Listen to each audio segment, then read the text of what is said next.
Seri Pelangi di Langit Singosari. Bara di Atas Singgasana. Audiobook, novel silat. Cerita, Esa Mintarja. Bab 15. Pujangwarit mengerutkan keningnya. Ia tidak melihat kecemasan membayang di wajah Sri Baginda.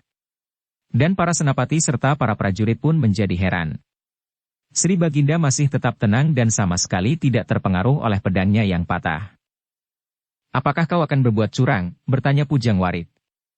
"Apakah kau berhasrat mengganti senjatamu? Itu tidak dibenarkan oleh ketentuan perang tanding bagi para kesatria." "Siapa yang bilang bahwa aku akan mengganti senjataku? Aku akan mempergunakan senjataku yang patah ini. Ini justru akan lebih baik bagiku," jawab Sri Baginda. Mata Pujangwarit yang kemerah-merahan menjadi semakin merah dibakar oleh kemarahan di dalam dadanya. Sri Baginda Kertajaya yang sudah kehilangan senjatanya itu masih juga berani menengadahkan dadanya. Karena itu, maka sambil menggeretakkan giginya ia berkata, "Maharaja Kertajaya yang sudah kehilangan wahyu. Kau sudah tidak berhak lagi untuk menengadahkan wajahmu di hadapan rakyat Kediri. Sudah sampai waktunya kau berlutut sambil menundukkan kepalamu. Akulah yang akan memotong lehermu di hadapan para senapati dan prajurit pengawal." Kemarahan Sri Baginda pun hampir-hampir tidak tertahankan lagi. Tetapi sebagai seorang maharaja, ia tidak dapat berbuat sekasar Pujangwarit.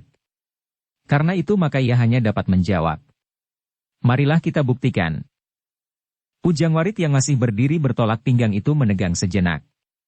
Namun kemudian ia pun terpaksa berkepanjangan untuk melepaskan kemarahannya yang menyesak. "Kau memang seorang raja yang paling bodoh yang pernah aku kenal." Sri Baginda tidak menyahut. Tetapi justru karena kemarahan yang memuncak, maka seluruh kekuatan yang ada di dalam dirinya telah terungkap. Dengan tangan gemetar menggenggam pedangnya yang patah, Sri Baginda melangkah setapak demi setapak maju. Ditatapnya Pujangwarit dengan tajamnya. Namun kemudian ia membentak, "Pujangwarit, jangan lengah." Suara Pujangwarit pun segera terputus. Ia melihat Sri Baginda menjadi semakin dekat. Kini Pujangwarit menghadap kepada Sri Baginda. Wajahnya menjadi semakin menyala, sedang pedangnya kini terjulur lurus ke depan. Sejenak ia memandang Sri Baginda, namun sejenak kemudian ia pun meloncat maju menyerang dengan garangnya. Sri Baginda menyadari bahwa Pujangwarit masih berada di dalam puncak kekuatannya. Ia masih mempergunakan aji pamungkasnya. Karena itu, maka Sri Baginda pun harus menyesuaikan dirinya pula. Ternyata kemudian, bahwa meskipun pedang Sri Baginda tinggal sepotong, namun Sri Baginda masih dapat mempergunakannya dengan baik. Sambil memiringkan tubuhnya, Sri Baginda memukul ujung pedang Pujangwarit ke samping. Sekali lagi sebuah benturan yang dahsyat telah terjadi. Sekali lagi bunga api memercik ke udara. Namun pedang yang tinggal sepotong itu memang tidak patah lagi. Pujangwarit yang merasa senjatanya masih utuh, segera melakukan serangan beruntun. Kalau ia ingin menang, maka ia harus segera mengakhiri perang tanding itu, selagi Sri Baginda masih dicengkam oleh keadaan yang mengecilkan hati itu. Namun ternyata bahwa pedang yang patah itu sama sekali tidak berpengaruh apapun kepadanya. Maka sejenak kemudian perang tanding itu pun berlangsung semakin sengit. Kini mereka mempergunakan puncak-puncak dari ilmu mereka sehingga setiap gerak dan ayunan senjata mereka tampak menjadi lebih garang dan lebih dahsyat. Tidak seorang pun berani mendekati arena. Sebenarnya bukan hanya Pujangwarit sajalah yang mampu menampakkan ilmu yang dahsyat yang tersimpan pada diri mereka. Tetapi ternyata bahwa Pujangwarit mempunyai beberapa kelebihan. Kelebihan di dalam dirinya itulah yang telah membuatnya menjadi sombong. Dengan demikian, kini di arena itu sedang bertempur dua orang yang telah dicengkam oleh ketamakannya masing-masing. Sri Baginda Kertajaya, meskipun di saat-saat terakhir ia menyadarinya, betapa ia telah kehilangan pegangan, melawan Pujangwarit. Namun bagi mereka yang memiliki pengamatan yang tajam, segera dapat melihat, bahwa meskipun Sri Baginda mempergunakan pedang yang patah, namun kemampuan Pujangwarit masih belum dapat menyamainya. Apalagi apabila keduanya mempergunakan senjata yang seimbang. Maka Pujangwarit akan segera merasai kesulitan dari perang tanding itu. Sri Baginda yang mempergunakan pedang yang patah itu pun kemudian telah berusaha untuk segera mengakhiri perang tanding. Geraknya menjadi semakin cepat, dan serangannya menjadi semakin garang. Pujangwarit mengumpat-umpat di dalam hati. Meskipun lawannya hanya mempergunakan pedang yang patah, namun ia masih mampu bertempur seperti seekor burung Garuda. Betapa Pujangwarit mempergunakan aji pamungkasnya, namun kekuatan manusia memang terbatas. Demikian pula kekuatan yang ada di dalam dirinya.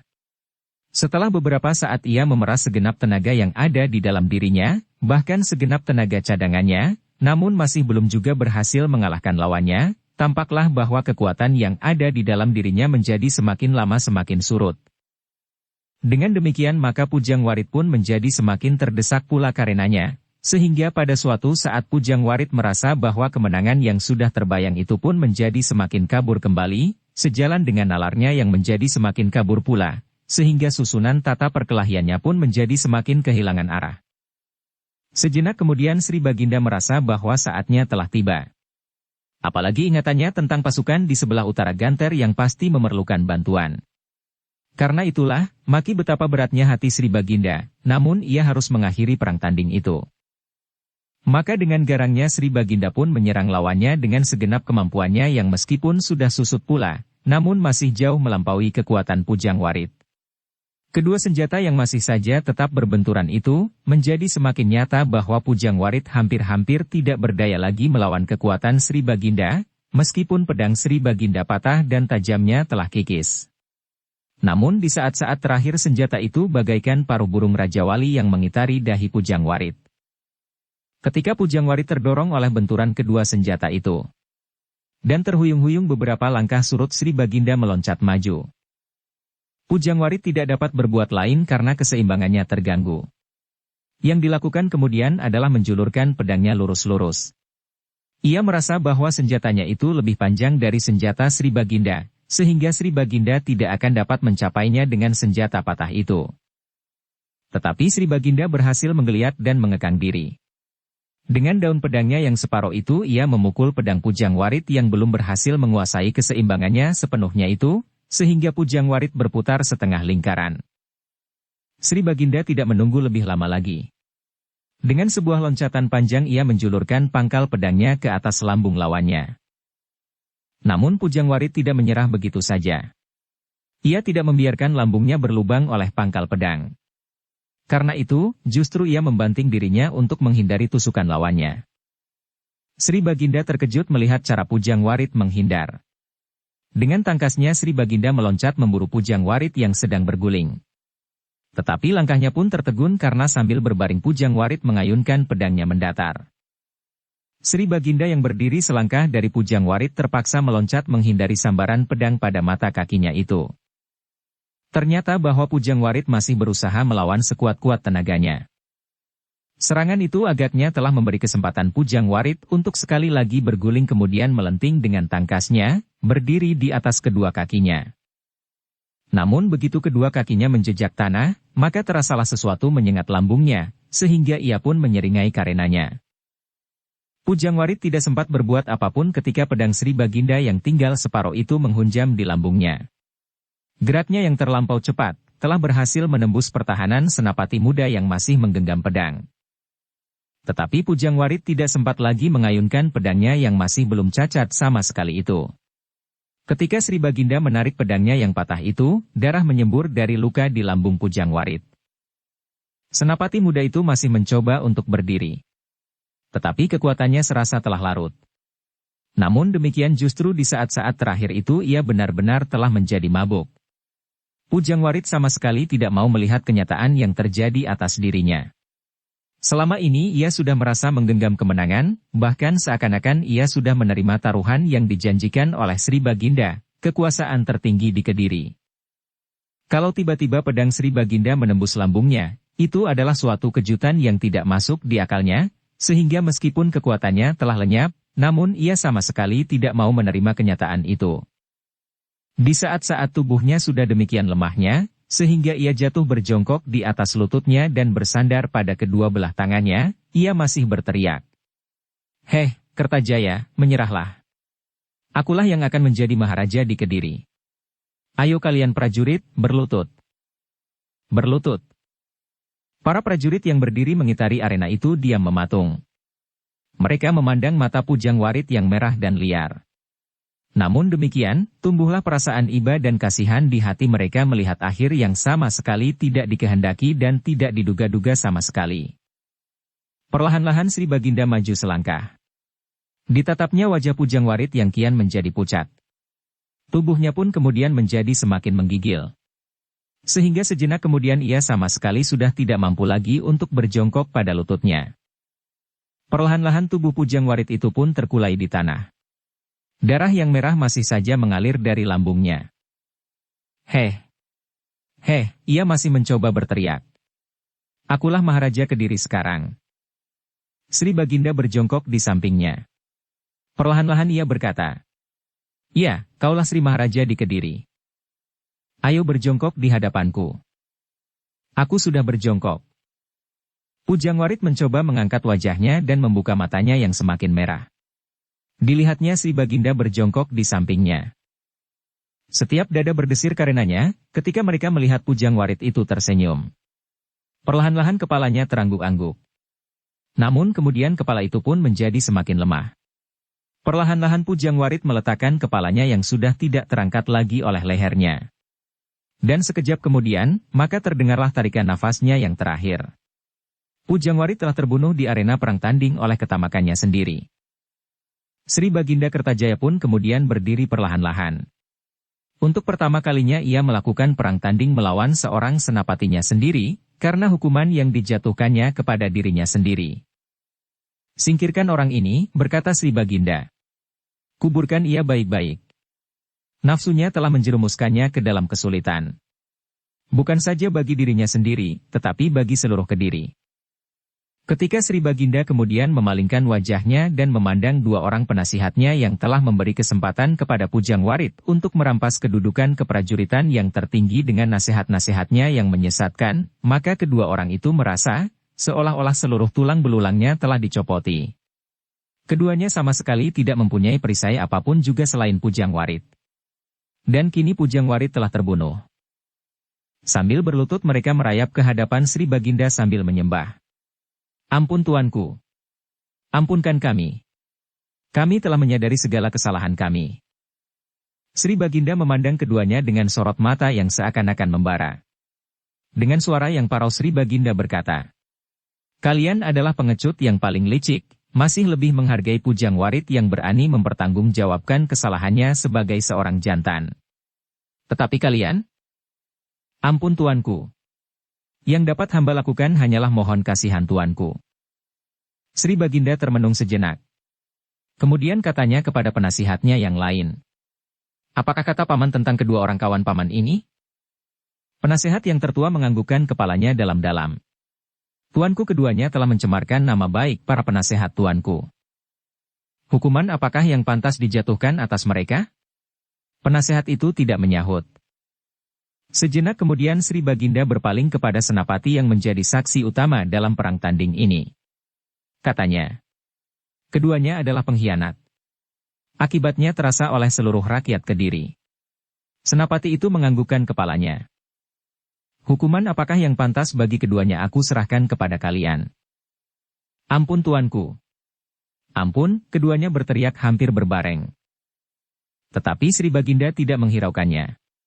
Karena tiba-tiba saja Sri Baginda berkata lantang, "Sediakan kudaku. Ambillah pusakaku. Aku akan menangani sendiri pasukan yang telah diracuni oleh Pujang Warit. Aku akan membawa mereka ke sebelah utara Gantar. Akulah yang paling pantas untuk melawan Aku Tumapel yang telah memberontak dan menamakan dirinya Sri Raja Sabatara Sang Amurwabumi itu." Beberapa orang senapati saling berpandangan. Tetapi tidak seorang pun yang beranjak dari tempatnya, sehingga Sri Baginda harus mengulanginya. "Ambil kudaku." "Tetapi Tuanku," seorang senapati memberanikan diri untuk bertanya. "Apakah Tuanku sendiri akan maju ke medan perang?" "Ya," jawab Sri Baginda. "Tuanku, kami masih ada di halaman istana ini. Apakah Tuanku tidak memerintahkan saja kepada kami, agar kami berangkat ke peperangan?"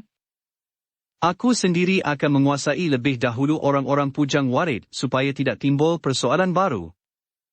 "Tuanku dapat memerintah kami. Kali ini aku sendiri akan pergi. Cepat. Ambil kudaku." Para senapati itu tidak dapat membantah lagi. Namun demikian salah seorang yang lain berkata, "Apakah tuanku berkenan, kami ikut serta bersama dengan tuanku?" Sri Baginda berpikir sejenak. Lalu, "Baiklah. Tetapi kalian harus mengatur diri, sehingga sebagian dari kalian tetap berada di dalam halaman istana ini." "Hamba tuanku. Kalau begitu perkenankanlah kami mempersiapkan diri." Sejenak kemudian halaman istana itu pun segera menjadi sibuk. Beberapa orang pengawal telah mempersiapkan diri mereka untuk mengikuti Sri Baginda ke pinggir kota. Ketika mereka sudah siap dengan kuda masing-masing, maka Sri Baginda pun segera berkata, "Marilah, kita tidak mau terlambat." Maka Sri Baginda pun segera meloncat ke punggung kudanya. Dengan sebuah sentuhan cemeti, maka kuda itu pun segera meloncat berlari sekencang-kencangnya diikuti oleh para senapati dan prajurit pengawal istana. Derap kuda-kuda itu pun segera menggema di jalan-jalan raya. Sri Baginda kali ini hampir tidak ditandai oleh kelengkapan kebesarannya, selain pusakanya yang berbentuk tombak dengan sehelai panji-panji kecil, sebuah panji-panji yang terikat pada tunggul yang berwarna keemasan, berbentuk seekor gajah dengan belalainya yang mencuat ke atas dan sebuah payung pusaka, yang juga berwarna kuning keemasan, masing-masing dibawa oleh seorang senapati pengiring. Beberapa orang yang melihat-lihat iring-iringan itu menjadi bertanya-tanya di dalam hati. Ciri-ciri itu adalah ciri kebesaran Sri Baginda meskipun tidak lengkap. Apakah Sri Baginda sendiri turun ke medan perang? Mereka menjadi saling bertanya. Ya, aku pasti. Yang paling depan adalah Sri Baginda. Bukan. Bukan yang paling depan, bantah yang lain. Yang paling depan adalah seorang senapati pengiring.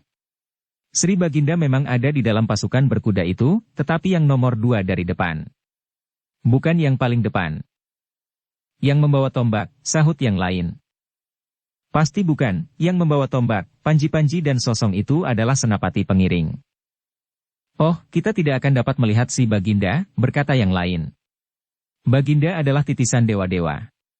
Kita pasti akan selalu berselisih pendapat, karena sebenarnya Sri Baginda tidak dapat kita ketahui dengan pasti, karena Sri Baginda mampu mengaburkan dirinya sendiri dalam segala bentuk.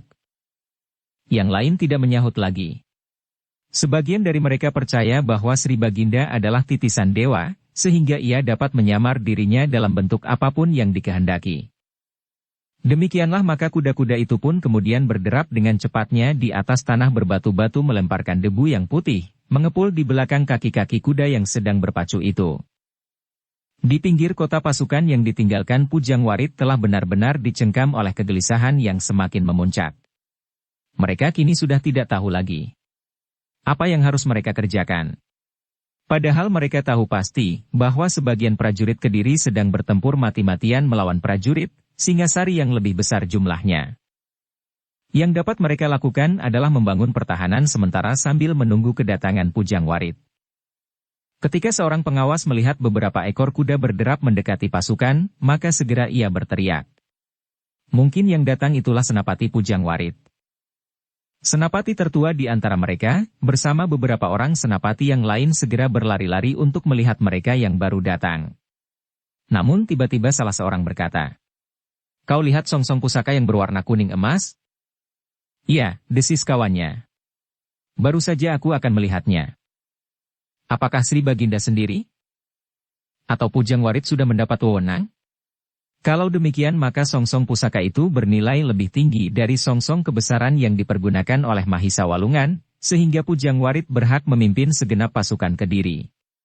Mahisa Walungan dan Gubar Baleman harus tunduk di bawah perintahnya.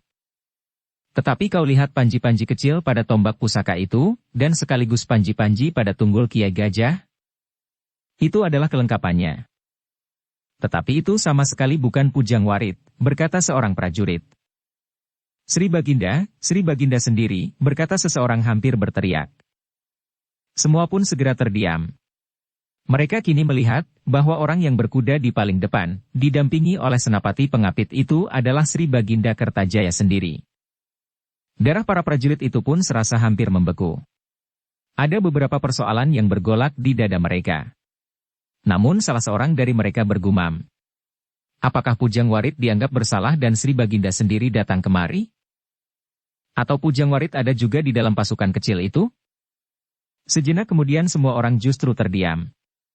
Mereka melihat iring-iringan itu menjadi semakin dekat.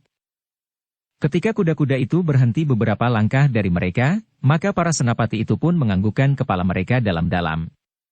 Salah seorang yang dianggap tertua dari mereka berkata sambil menundukkan kepalanya. Sri Baginda sendiri berkenan datang ke tempat ini. Ya, jawab Sri Baginda. Aku ingin melihat apa yang telah terjadi. Senapati itu ragu-ragu sejenak. Namun kemudian diberani-beranikan dirinya untuk bertanya dengan hati-hati. Ampun tuanku. Beberapa saat yang lampau, tuanku telah memanggil Pujang Warit untuk menghadap. Sri Baginda mengerutkan keningnya. Ya. Aku telah memanggil Pujang Warit. Tetapi jangan hiraukan dia. Aku sendiri akan memimpin pasukan Kediri. Nah, siapa yang tetap setia kepadaku akan serta bersamaku. Senapati yang ada di tempat itu pun mulai meraba apa yang telah terjadi dengan Pujang Warit. Tetapi mereka tidak sempat untuk berpikir terlampau lama karena Sri Baginda segera berkata lantang. Siapa yang menolak kehadiranku sebagai pemimpin dan senapati tertinggi dari pasukan Kediri sekarang, aku beri kesempatan untuk menyingkir. Dada para senapati itu pun terguncang karenanya. Namun tidak seorang pun yang menolak kepemimpinan Sri Baginda Kertajaya sendiri. Nah, kalau kalian menerima kehadiranku sebagai pemimpin kalian, maka kalian harus bersiap. Kita tidak akan menunggu di sini. Kita akan berangkat ke sebelah utara Gantar. Hari ini kita harus menggabungkan diri ke dalam pasukan itu. Sebelum Tumapel berhasil memecah pasukan Kediri yang lemah karena kalian berada di sini. Kami berada di sini atas perintah Pujang Warit tuanku. Aku tahu. Cepat. Kalian persiapkan prajurit-prajurit kalian masing-masing. Para senapati itu pun segera berlari ke pasukannya masing-masing. Mereka dengan singkat telah menyampaikan perintah Sri Baginda, bahwa mereka akan segera pergi ke medan di bawah pimpinan Sri Baginda sendiri. Terasa darah para prajurit itu semakin cepat mengalir. Mereka telah mendapat kehormatan, bertempur di bawah pimpinan Sri Baginda sendiri. Dengan penuh kesungguhan mereka pun kemudian mempersiapkan diri mereka. Pertahanan yang sudah mereka susun sementara itu pun segera terurai. Pasukan-pasukan yang sudah menebar di sepanjang dinding kota di sekitar Regol Induk itu pun kemudian berkumpul kembali untuk segera berangkat ke garis perang di sebelah utara Gantar. Setelah semua persiapan selesai, maka senapati tertua itu pun segera menghadap Sri Baginda sambil berkata, Ampun tuanku. Seluruh pasukan telah siap menjalankan perintah tuanku. Bagus, kita akan segera berangkat. Kami sudah bersedia. Sri Baginda pun kemudian menempatkan dirinya di ujung barisan, bersama para senapati pengiring dan para senapati yang membawa tanda-tanda kebesarannya yang tidak lengkap. Sebuah songsong pusaka, tombak pusaka dan sebuah panji pada tunggul Kiai Gajah. Kita berangkat, teriak Sri Baginda Kertajaya itu sejenak kemudian yang disambut oleh para senapati dengan memberikan aba-aba kepada pasukan masing-masing. Namun ketika pasukan itu mulai bergerak, Sri Baginda Kertajaya mengangkat tangannya sehingga dengan tiba-tiba pasukan itu pun tertegun. Kau lihat debu itu? Bertanya Sri Baginda kepada senapati pengapit yang ada di sampingnya. Hamba tuanku. Seekor kuda. Hamba tuanku. Sri Baginda mengerutkan keningnya. Seorang penghubung dari Medan. Hamba Baginda. Seorang penghubung dari Medan. Kita tunggu sebentar. Mungkin ia membawa berita penting tentang peperangan. Sejenak kemudian maka kuda yang berderap itu pun semakin lama menjadi semakin dekat. Para senapati yang melihat penghubung itu menjadi berdebar-debar. Apalagi Sri Baginda sendiri. Darahnya serasa berhenti mengalir ketika ia melihat penghubung yang berlumuran darah itu membawa payung kebesaran Mahisa Walungan yang tangkainya telah patah di tengah. Heh, kemarilah, teriak Sri Baginda tidak sabar. Penghubung itu mengerutkan keningnya. Agaknya ia pun terkejut ketika dilihatnya Sri Baginda sendiri yang ada di ujung barisan. Ampun tuanku, penghubung itu pun segera menarik kendali kudanya dan meloncat turun. Dengan serta-merta ia berjongkok di sisi kuda Sri Baginda. Berdirilah, cepat katakan apa yang terjadi. Ampun tuanku, dengan ragu-ragu orang itu berdiri terhuyung-huyung. Dari seluruh tubuhnya yang terluka parah, mengalir darah yang merah hitam. Seorang senapati segera menghampirinya dan membantunya berdiri. Cepat, katakan apa yang terjadi, teriak Sri Baginda. Tuanku, hamba membawa songsong kebesaran Adinda Sri Baginda Mahisa Walungan yang telah patah. Ya, aku sudah melihat. Ampun tuanku. Adinda Sri Baginda telah gugur di medan peperangan. Heh. Mahisa Walungan telah gugur, suara Sri Baginda melengking tinggi menggetarkan udara yang sedang dibakar oleh terik matahari. Setiap dada tergetar mendengar berita gugurnya Adinda Sri Baginda Mahisa Walungan. Meskipun orang-orang Pujang Warit sebelumnya menganggap bahwa Adinda Sri Baginda itu telah berkhianat seperti yang pernah dikatakan oleh Pujang Warit, namun kini mereka pun menyadari, siapakah sebenarnya yang telah berkhianat. Sejenak Sri Baginda Kertajaya merenung. Sri Baginda adalah seorang prajurit yang berhati jantan. Sebagai seorang maharaja ia berhati sekeras baja. Tetapi ketika ia mendengar adik kandungnya gugur di peperangan setelah ia sendiri melukai hati adiknya itu, terasa kerongkongannya menjadi panas. Siapa yang telah membunuh Mahisa Walungan? Suara Sri Baginda hampir tidak terdengar. Penongsong yang telah membawa payung kebesaran Mahisa Walungan itu menjawab dengan suara yang tersendat-sendat. Sri Rajasa Batara Sang Amurwa Bumi. Terdengar Sri Baginda menggeretakkan giginya. Kemudian terdengar suaranya lantang. Aku sendiri aku melawannya di peperangan. Dengan kedua kakinya Sri Baginda menyentuh perut kudanya. Namun sebelum kuda itu meloncat maju, penongsong yang sudah terlampau lemah itu masih berusaha meloncat memegang tali kendali kuda Sri Baginda sambil berkata, "Ampun tuanku. Jangan pergi sekarang." Kuda Sri Baginda melonjak karena kejutan di perut dan tali kendalinya, sehingga penongsong yang terluka itu terseret beberapa langkah. Senapati yang menolongnya berdiri tidak menyangka bahwa hal itu akan terjadi, sehingga dengan tergesa-gesa ia berlari-lari menolong orang yang terlempar itu, sedang senapati yang lain memegangi tali kuda Sri Baginda yang melonjak-lonjak dan berusaha menenteramkannya. "Kenapa kau halangi aku, heh?" teriak Sri Baginda. "Ampun tuanku," penongsong itu menjadi semakin lemah, sedang darah masih mengalir dari luka-luka di tubuhnya. "Ampun tuanku.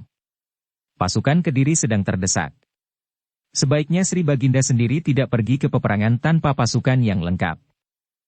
Di sini ada pasukan segelar sepapan. Kalau Sri Baginda pergi bersama pasukan ini, hamba akan ikut pula. Tetapi kalau Sri Baginda mendahului di atas punggung kuda ini, maka Sri Baginda akan berada dalam bahaya." Sri Baginda Kertajaya merenung sejenak. Namun ia kemudian berkata, "Justru pasukan itu ada dalam kesulitan. Aku harus secepatnya pergi ke medan. Tetapi medan terlampau berbahaya saat ini." Tiba-tiba seorang senapati maju sambil membungkukkan kepalanya.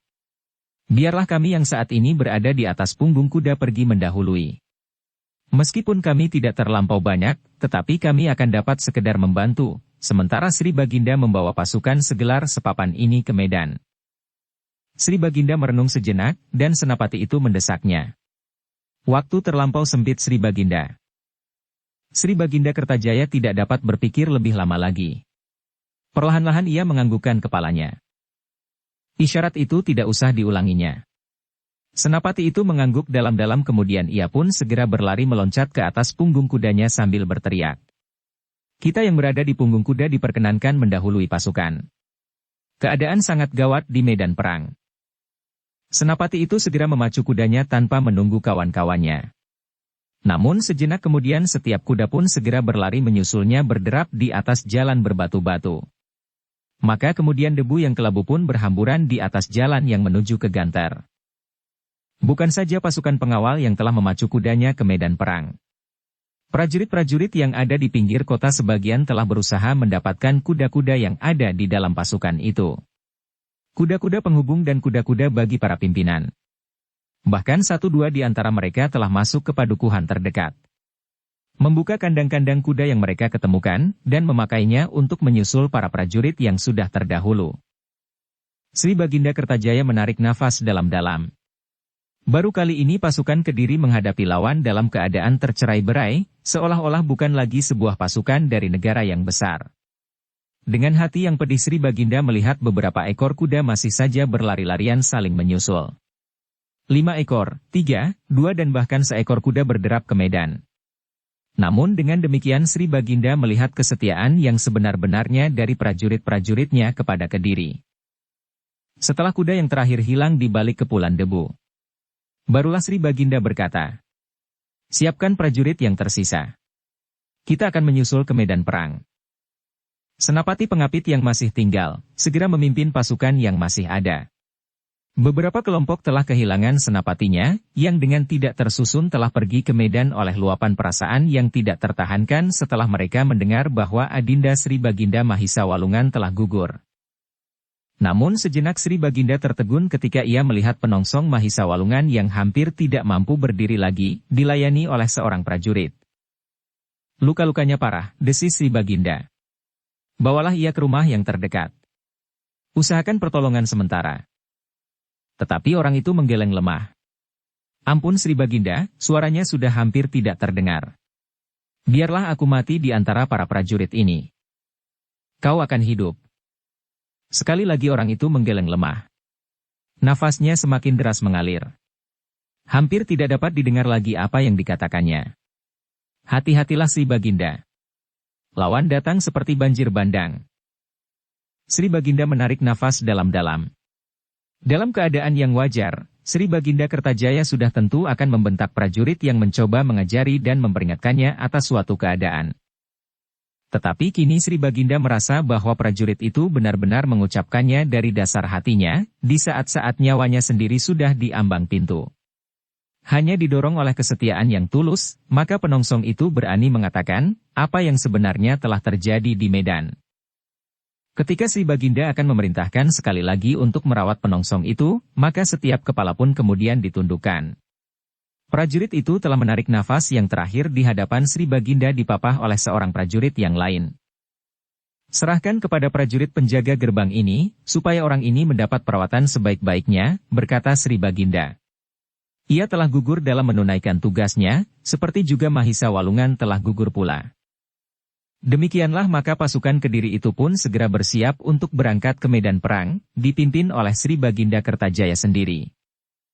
Dalam pada itu, di medan perang di sebelah utara Ganter, pasukan Kediri benar-benar telah hampir tercerai-berai.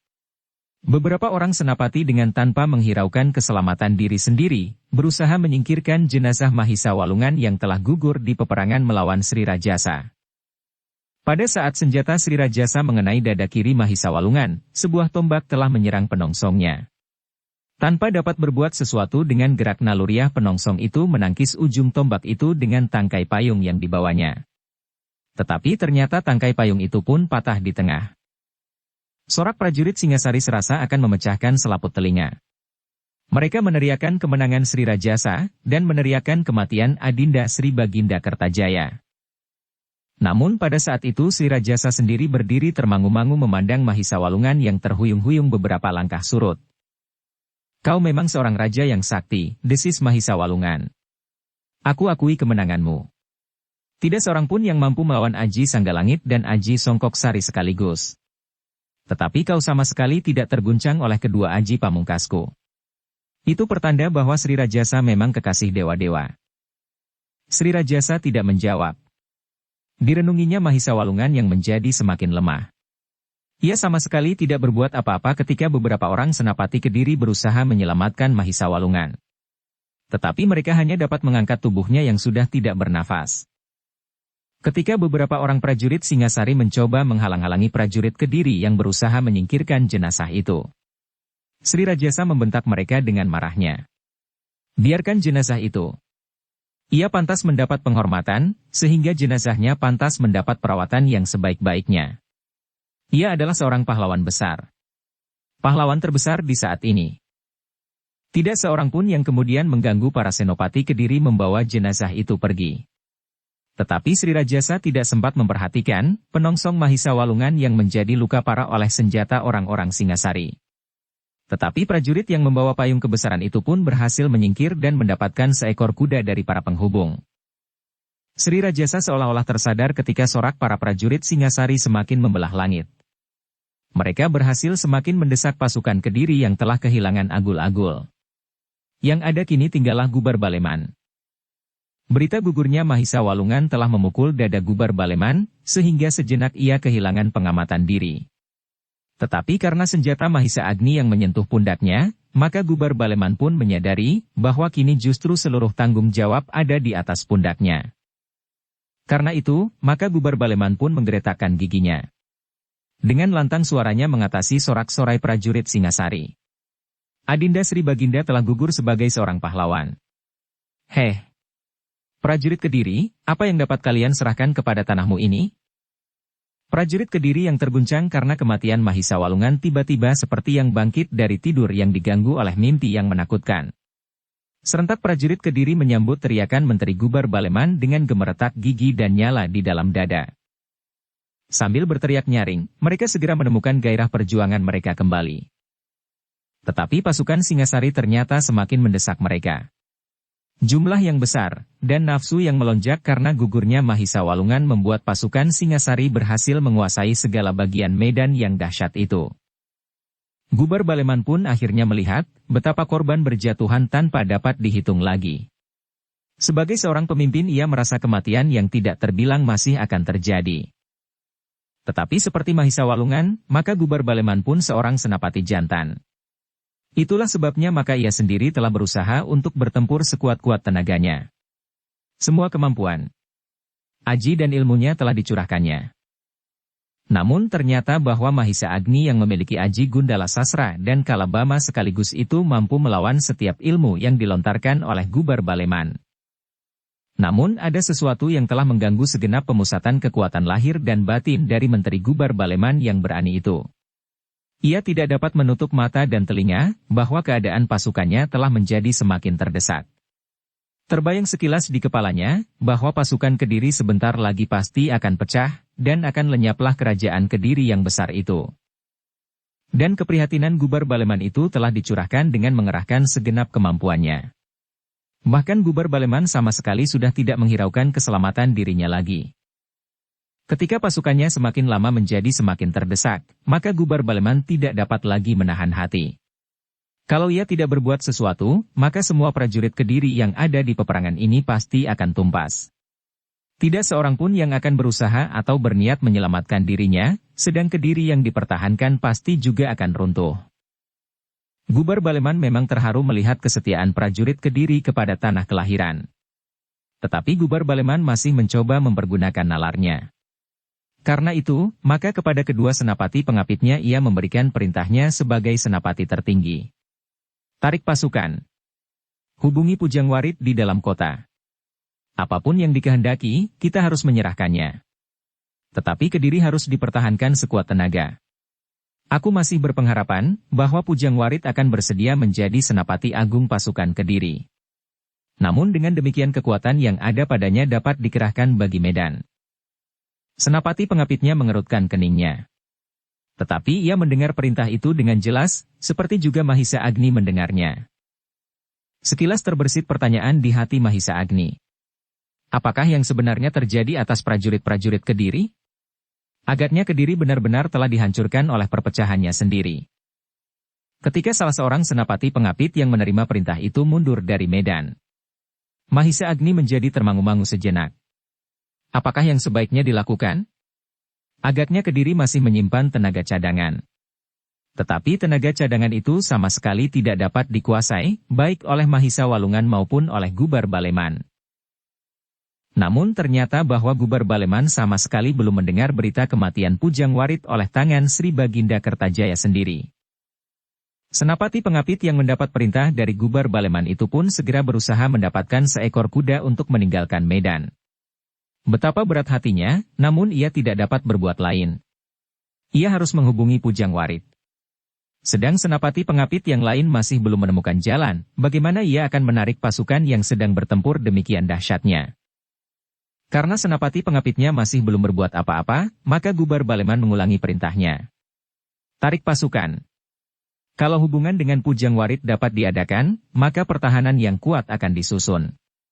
Kita akan mundur sampai pertahanan yang sudah tersusun itu.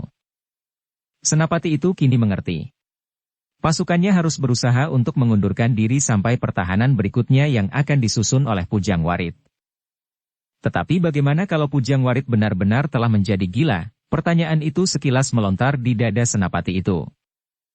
Namun memang tidak ada jalan lain. Itu adalah jalan satu-satunya. Pasukan Kediri tidak akan dapat bertahan lebih lama lagi menghadapi pasukan Singasari yang besar ini. Karena itu, maka Senapati itu pun segera berusaha mengatur sisa-sisa pasukannya. Bersama beberapa orang penghubung, Senapati itu memerintahkan setiap pimpinan kelompok mengikat pasukannya, betapapun kecilnya yang tersisa, untuk menarik diri. Pasukan yang sudah parah ini tidak boleh pecah. Meskipun mereka harus menghindari peperangan, tetapi dengan teratur mereka harus dapat menempatkan diri pada pertahanan berikutnya. Apabila Pujang Warit tidak bersedia melakukannya, maka jalan terakhir adalah musnah bersama dengan musnahnya Kediri. Demikianlah maka kini pasukan Kediri berada di dalam keadaan yang sangat gawat. Menarik pasukan dari medan yang demikian dahsyatnya bukanlah pekerjaan yang mudah. Apalagi pasukan yang akan mengadakan pertahanan di belakang garis perang ini pun masih belum dapat diperhitungkan dengan pasti. Dalam gerakan inilah Gubar Baleman menunjukkan dirinya sebagai seorang senapati yang benar-benar bertanggung jawab. Ia sama sekali tidak berkisar dari tempatnya selama para senapati bawahannya mengatur diri. Sebagai seorang prajurit yang mumpuni, ia tetap bertahan di tempatnya. Sehingga Mahisa Agni tidak segera dapat mengatur pasukannya untuk mendesak maju. Dalam keadaan yang demikian, maka beberapa orang senapati yang lain segera mengambil sikap, mendesak dan mencegah gerakan mundur pasukan Kediri. Tetapi selain Mahisa Agni, ternyata di barisan Singasari masih ada Sri Rajasa sendiri yang kini tidak mempunyai lawan lagi yang seimbang. Namun demikian ternyata Sri Rajasa bukanlah seorang yang terlalu kejam. Ia tidak melawan orang-orang Kediri seperti menebas daun ilalang, meskipun ia dapat melakukannya apabila dikehendakinya. Dalam keadaan yang demikian Sri Rajasa kini benar-benar berdiri sebagai seorang panglima. Ia hanya meneriakkan aba-aba untuk mengatur pasukannya. Mahisa Agni yang melihat kehadiran Sri Rajasa sebagai panglima yang berdiri tanpa lawan itu pun segera dapat memusatkan perhatiannya pada perang yang sedang dilakukan, melawan Gubar Baleman. Sekali lagi Sri Rajasa menjadi kagum melihat sikap Gubar Baleman, seperti juga Mahisa Agni mengaguminya. Senapati-senapati Kediri yang demikian inilah yang agaknya membuat Kediri pada saatnya menjadi sebuah negara yang besar. Ketika pasukan Kediri mengalami kesulitan untuk menarik diri itulah, terdengar derap kaki-kaki kuda yang berpacu menuju ke medan peperangan. Mereka adalah pasukan pengawal berkuda yang telah mendahului Sri Baginda Kertajaya maju ke peperangan. Kedatangan pasukan berkuda yang tidak merupakan suatu barisan yang teratur itu telah mengejutkan prajurit-prajurit di peperangan itu. Sebagai seorang senapati yang berpengalaman, maka Gubar Baleman segera mengetahui bahwa pasukan itu telah menyusul ke medan dengan sangat tergesa-gesa, sehingga mereka tidak sempat menyusun barisan yang teratur. Tetapi bagaimanapun juga kehadiran pasukan berkuda itu telah memberi harapan bagi Gubar Baleman. Bukan suatu harapan untuk mengusir pasukan Singasari yang ternyata terlampau kuat. Tetapi pasukan berkuda itu akan dapat membantu melindungi pasukannya yang sedang bergerak mundur. Dengan demikian maka melalui penghubungnya Gubar Baleman pun segera menyampaikan perintah itu kepada seorang senapati yang datang paling depan. Senapati itu mengerutkan keningnya. Ia tidak menyangka bahwa pasukan Kediri sudah menjadi sedemikian parahnya. Apalagi sepeninggal Mahisa Walungan. Karena itu, maka senapati itu pun segera menyampaikan perintah Gubar Baleman lewat mulut ke mulut, sehingga akhirnya perintah itu pun merata di antara para pengawal berkuda itu. Sejenak kemudian maka kuda-kuda itu pun segera terjun ke peperangan. Mereka mencoba untuk menyesuaikan diri dengan perintah Gubar Baleman. Salah seorang dari mereka berhasil mendekati pemimpin tertinggi pasukan Kediri itu dan mengatakan bahwa pasukan yang lebih besar akan segera datang dipimpin oleh Sri Baginda Kertajaya sendiri. Bagus, sambut Gubar Baleman. Namun ia masih berpikir, berapa besarnya pasukan yang akan datang itu. Apakah mereka dapat menahan arus pasukan Singasari yang demikian dahsyatnya? Apabila pasukan itu gagal, maka taruhannya adalah Sri Baginda Kertajaya sendiri dan Kediri seluruhnya. Demikianlah maka kini gerakan mundur dari pasukan Kediri itu agak terlindung oleh pasukan berkuda yang kecil. Namun kuda-kuda yang menjadi seakan-akan liar itu berloncatan di medan perang, menghalau prajurit-prajurit Singasari yang berusaha mengejar prajurit Kediri. Namun dengan kenyataan itu, para pemimpin prajurit Singasari terpaksa membuat perhitungan-perhitungan baru. Berita tentang pasukan yang dipimpin langsung oleh Sri Baginda Kertajaya itu segera sampai pula ke telinga Sri Rajasa, sehingga dengan demikian maka ia pun segera mengambil sikap. Dengan lantangnya Sri Rajasa perintahkan seluruh prajuritnya untuk bertindak lebih cepat. Katanya, "Jangan menunggu kalian masuk perangkap. Hancurkan pasukan lawan." Perintah itu pun segera mendapat tanggapan. Pasukan Singasari mendesak semakin maju. Selain pasukan berkuda yang kecil itu, Gubar Baleman sendiri berusaha untuk tetap bertahan. Bahkan seakan-akan ia pun berusaha melindungi para prajurit yang sedang bergerak mundur. Dengan demikian maka sebagian perhatiannya kini dicurahkan kepada gerakan prajurit Kediri, selain lawannya yang tangguh, Mahisa Agni. Namun dengan demikian, maka perlawanannya atas Mahisa Agni itu pun tidak dapat dilakukan sepenuh kemampuannya, karena Gubar Baleman tidak dapat membiarkan pasukannya menjadi tercerai-berai. Suasana peperangan itu pun menjadi semakin kalut. Pasukan Singasari semakin mendesak maju, sedang korban di pihak Kediri menjadi semakin banyak meskipun pasukan berkuda yang kecil itu berusaha sekuat-kuat tenaga mereka untuk melindungi. Mahisa Agni yang harus mengerahkan segenap kemampuannya untuk mencoba mendesak lawannya, tetap mengaku bahwa Gubar Baleman adalah seorang senapati yang pilih tanding. Yang tidak saja menghiraukan dirinya sendiri. Bahkan keselamatannya, namun baginya keselamatan prajurit-prajuritnya lah yang dianggapnya lebih penting. Dalam saat yang demikian itulah Mahisa Agni justru merasa berdiri di persimpangan jalan. Dalam kekalutan itu ia melihat beberapa kesempatan untuk menembus pertahanan Gubar Baleman. Namun setiap kali ia tertegun. Kekagumannya kepada senapati Kediri itu membuatnya termangu-mangu. Setiap kali serasa ada sesuatu yang memberatkan perasaannya. Apakah aku harus melakukannya? Pertanyaan itu selalu mengganggunya. Namun ketika terngiang kembali laporan penghubung Kediri yang mengatakan bahwa pasukan Sri Baginda Kertajaya sudah berada di perjalanan maka Mahisa Agni pun segera menggeletakkan giginya. Teringat pula olehnya putra mahkota Singasari, Anusapati putra Kendedes dari Aku Tunggul Ametung. Kalau Kediri dapat dikalahkan maka hari depan Anusapati itu pun akan menjadi semakin cemerlang. Ia akan menjadi seorang raja yang besar, yang tidak saja meliputi daerah Singasari sekarang tetapi kesatuan dari daerah-daerah yang lebih luas akan membuat kerajaan itu lebih kuat. Akhirnya Mahisa Agni menghentakkan perasaannya. Ia sadar bahwa ia memang harus berbuat sebagai seorang senapati di peperangan, sehingga ia tidak boleh hanyut dalam arus perasaannya. Karena itu, ketika terbuka kesempatan padanya, ia segera mendesak lawannya. Gubar Baleman yang lagi terbelah perhatiannya oleh beberapa orang prajuritnya yang terdesak dan kehilangan sebagian dari kesempatan untuk melindungi diri, terkejut mendapat serangan yang tiba-tiba saja menyentuh tubuhnya. Senapati Kediri itu menggeram sambil meloncat surut. Sejenak ia memusatkan perhatiannya menghadapi Mahisa Agni. Sehingga dengan demikian maka pertempuran di antara mereka pun menjadi semakin dahsyat. Tetapi ketika terdengar pekik kesakitan dan lengking seekor kuda yang terbanting jatuh, perhatian Gubar Baleman kembali terbagi. Bahkan Gubar Baleman berusaha untuk sekali lagi meloncat surut menjauhi Mahisa Agni. Pada saat itu Sri Baginda Kertajaya sedang berada di perjalanan menuju ke medan perang. Meskipun prajurit Kediri sudah berjalan secepat-cepat dapat mereka lakukan, bahkan ada di antara mereka yang terloncat-loncat, namun terasa pasukan itu maju terlampau lamban. Di langit matahari merambat semakin ke barat. Cahayanya yang terik serasa membakar kulit. Sekali-kali sehelai awan yang putih hanyut di bawah angin yang lambat. Sri Baginda Kertajaya menengadahkan kepalanya. Terasa dadanya berdesir tajam. Tiba-tiba saja dari arah tenggara segumpal awan yang hitam terbang dengan cepatnya, seakan-akan ingin mengejar matahari yang terik. Sri Baginda Kertajaya tidak pernah memperhatikan awan di langit. Tetapi tiba-tiba kini perhatiannya tertarik oleh awan yang hitam dan tebal. Selama ini langit tampak cerah kebiruan, sehingga awan yang tebal itu begitu tiba-tiba saja sudah ada di atas Kediri. Awan yang hitam itu seakan-akan kemudian mekar memenuhi udara. Semakin lama semakin rata. Sehingga sejenak kemudian maka matahari pun telah ditelannya. Langit yang biru kini menjadi berangsur gelap. Begitu cepatnya.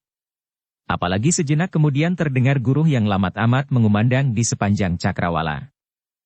Sri Baginda merasakan sesuatu yang aneh. Tetapi Sri Baginda Kertajaya tidak mengatakannya kepada siapapun juga.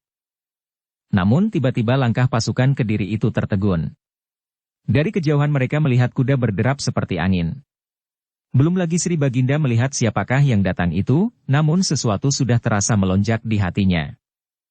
Sejenak, kemudian kuda itu pun menjadi semakin dekat. Dan hati setiap prajurit Kediri pun menjadi semakin berdebar-debar. Apa yang sudah terjadi, belum lagi kuda itu berhenti Sri Baginda sudah tidak sabar lagi.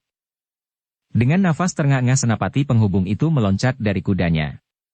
Ditundukkannya kepalanya dalam-dalam kemudian katanya. Ampun Sri Baginda. Menteri Gubar Baleman telah gugur pula. Gubar Baleman. Sri Baginda berteriak sambil membelalakan matanya. Hamba tuanku. Sejenak Sri Baginda justru terbungkam. Pasukan Kediri itu sama sekali sudah tidak mempunyai pengikat lagi. Namun tiba-tiba Sri Baginda Kertajaya itu menggeretakkan giginya. Cepat, geramnya. Kita harus segera mencapai medan. Tuanku, berkata Senapati penghubung itu. Pasukan Kediri sedang dalam gerakan mundur. Itu pun dalam keadaan yang payah. Sebaiknya tuanku tidak maju ke medan. Tetapi justru mempersiapkan pertahanan yang lebih baik di batas kota. Gila, teriak Sri Baginda. Apakah aku akan membiarkan prajurit yang sedang berada di medan itu tumpas dibantai oleh orang-orang Singasari? Tuanku, kita berharap bahwa mereka akan dapat mencapai batas kota. Tetapi di Gapura itu, kita dapat mengerahkan semua tenaga. Setiap prajurit akan kita tarik ke medan. Kapan akan kau lakukan itu? Sekarang tuanku.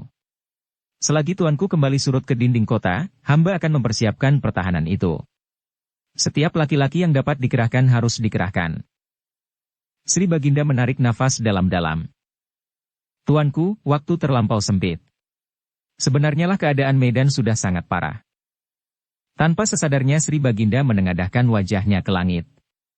Awan yang hitam kelam kini sudah memenuhi udara. Sekali-kali guruh terdengar meledak di kejauhan. Apakah tuanku memperkenankan hamba melakukannya? Itulah pesan terakhir dari Menteri Gubar Baleman, karena hambalah yang telah berusaha menyingkirkan jenazahnya. Bersambung ke bab 16. Dukung kami dengan subscribe, follow, like, komen dan share. Terima kasih.